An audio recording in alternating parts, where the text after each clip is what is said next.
A Cajamarca Opina Todos. Primero empezamos con la congresista Mirta Vázquez. Bienvenida, congresista. Buenas Buenas noches. noches.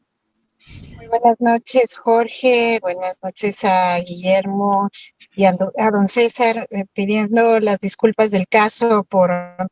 la comunicación. En este momento un poco incómoda, estamos dirigiéndonos a las comisarías de acá de Lima porque hay, justamente producto de las manifestaciones, hay una serie de detenciones y han surgido problemas y por eso estoy rumbo a la comisaría y estoy justamente en un vehículo, pero sí, no quería dejar de participar de este espacio que me parece importante para explicar un poco y tratar de analizar lo que está sucediendo en nuestro país, porque es un momento muy difícil. Estamos en una crisis que, además de ser una crisis que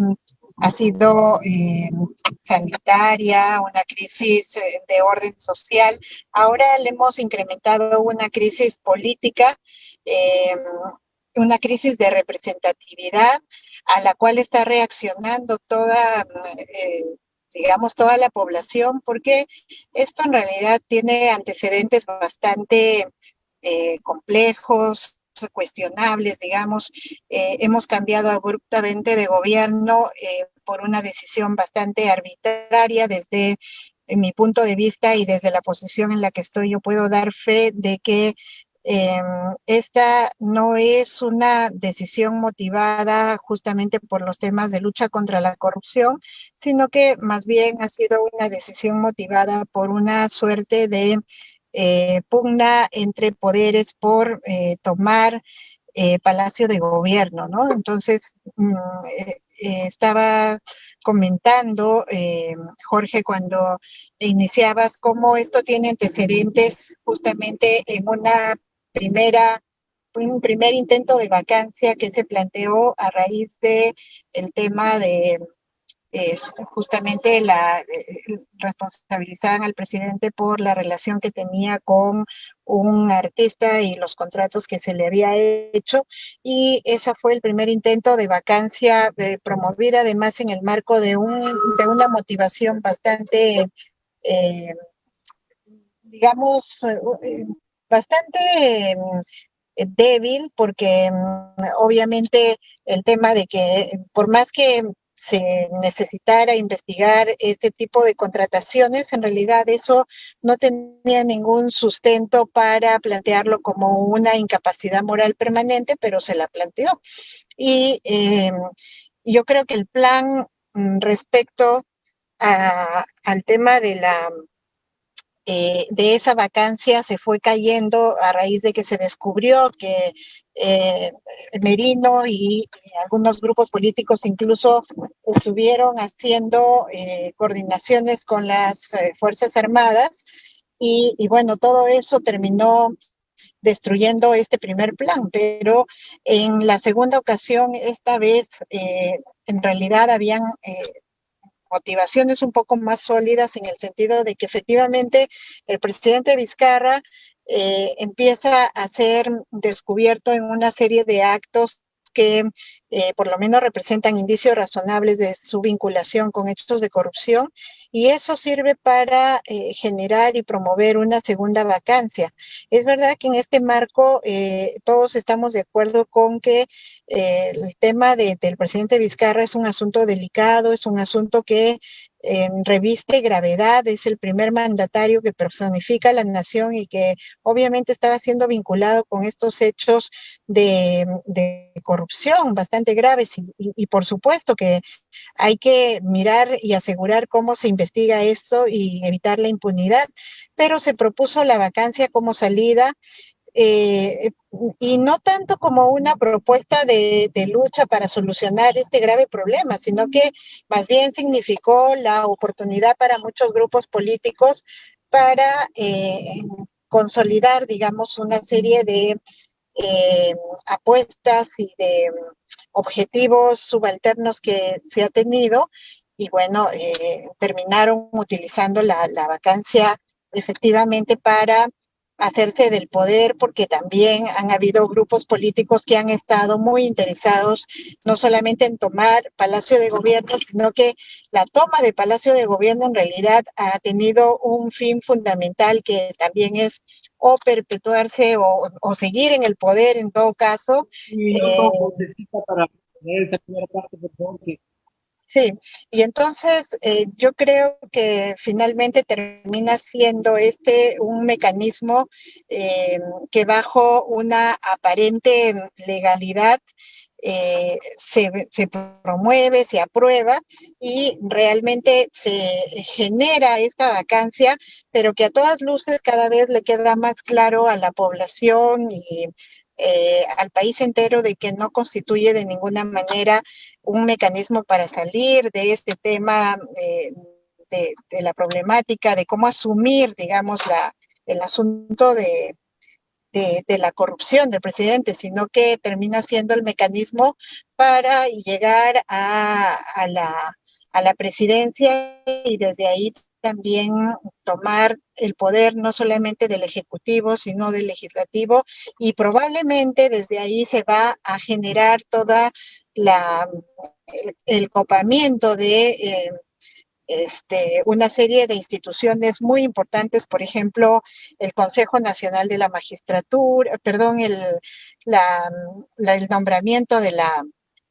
del nuevo Tribunal Constitucional que está en marcha y que lo quieren impulsar. Ya viene la elección del Poder Judicial, del presidente del Poder Judicial, entonces son todos estos poderes que claramente se quieren copar, ¿no? Vamos, decíamos entonces detrás de esto, si escuchó congresista Mirta Vázquez,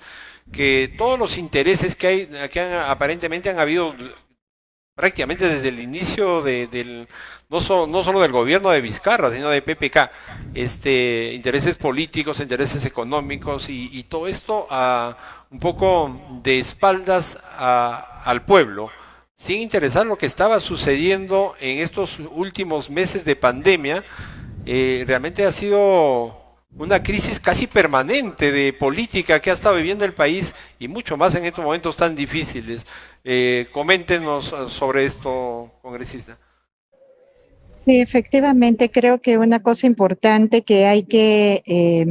evaluar y que creo que Guillermo lo planteaba es cómo llegamos a esta situación en medio de una crisis pandémica, donde realmente el pueblo necesitaba que se responda a las situaciones más urgentes, a las necesidades más urgentes que tenía, y además en medio de un clima de mucha irresponsabilidad, ¿no? Guillermo planteaba una cosa que me parece bien importante, el tema de cómo los que promueven la vacancia en realidad lo hacen pensando en cómo llegar al poder, pero no piensan ni tienen un plan de si llegan al poder, ¿qué van a hacer? Tanto así que la improvisación se nota en estos momentos cuando tenemos pues un gobierno que ni siquiera encuentra cómo componer un gabinete. El día de hoy ha juramentado en soledad un premier que además viene absolutamente deslegitimado porque viene de estos grupos ultraderechistas. Anteros Flores Arauz ha sido miembro de la coordinadora republicana y viene a agudizar aún más la desconfianza de la población, porque esta coordinadora republicana ha sido quien ha promovido también la vacancia. Entonces, de ninguna manera genera confianza y más bien profundiza la crisis en el país. Luego, el tema de la legitimidad.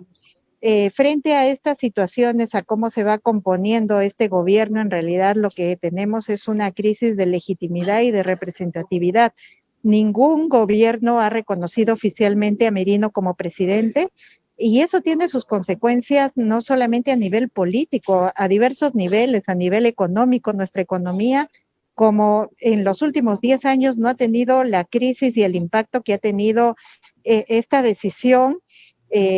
Ahora, ¿no? Ha caído la bolsa de valores, el dólar ha subido, nuestra moneda se ha devaluado. Eso expresa un poco las consecuencias reales y concretas de una toma de gobierno de esta naturaleza. Y lo tercero es qué hacemos en este momento. Y qué hacemos significa cómo procedemos, qué hacemos para salvar de esta nueva crisis al país. Y ahí hay, digamos, es la gran pregunta porque creo que tiene que ver también con esta recomposición de fuerzas, ¿no? Cómo recuperamos a estas alturas el equilibrio de poderes, cómo la correlación de fuerzas entre los partidos políticos se van a ir recomponiendo. Yo lamentablemente tengo que decir que aquí el clima es totalmente adverso. Cuando este gobierno nuevo que ha asumido con el señor Merino debiera pensar en dar alguna salida para generar confianza en la población y tratar de calmar la crisis, lo que se ha sentido es que más bien empiezan a profundizar la misma y empiezan a generar un clima muy, un clima muy adverso porque más bien están tratando de